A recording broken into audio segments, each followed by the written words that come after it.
to your own professional development, and we've sometimes had some very moving discussions in the past about what people have kind of come to understand over the course of the activities, not because I gave it to you, because they built it for themselves. So it's really what you make of it. So it's a very hard class, but it's also a class that's very straightforward and easy to get an A if you do this the way you're supposed to. That's it, okay? Hard in a good way, not hard in a silly way, I hope. All right, so now, do you want to go through the weeks? And I'll give you a basic little overview, and then I'm going to start taking names for different weeks people want to do, okay? Now, one thing I want to say is that on week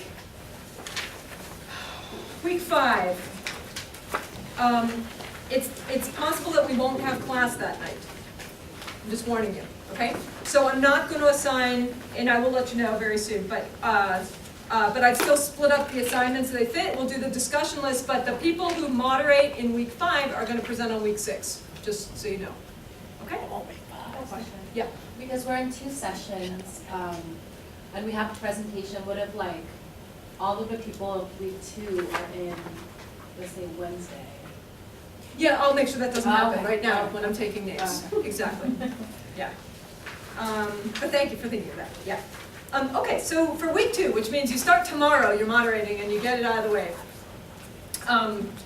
But it's for people who are interested in topics around prenatal development, birth, early childhood, up into even preschool is fine, but mostly it's babies and infants, or issues surrounding babies and infants. So it could be supporting mothers who are at risk, who have young infants, or things like that too.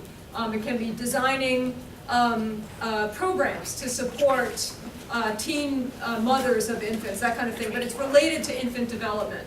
But it could also be things about infants, like cultural issues in infancy, language in infancy, bilingualism in infancy, cognitive development in infancy. It can be, there's actually lots of cool things, and if you're sort of interested but don't know what to do, I can give you a bunch of topics. I can even give you names of researchers who do interesting stuff. So don't be afraid if you're thinking I don't really know anything about infancy, and I've never had an infant, and I haven't got one in a really long time. You'll be fine, as long as you think it's interesting. Okay? Okay, so is there anybody who wants to do infancy next week and get their moderating out of the way?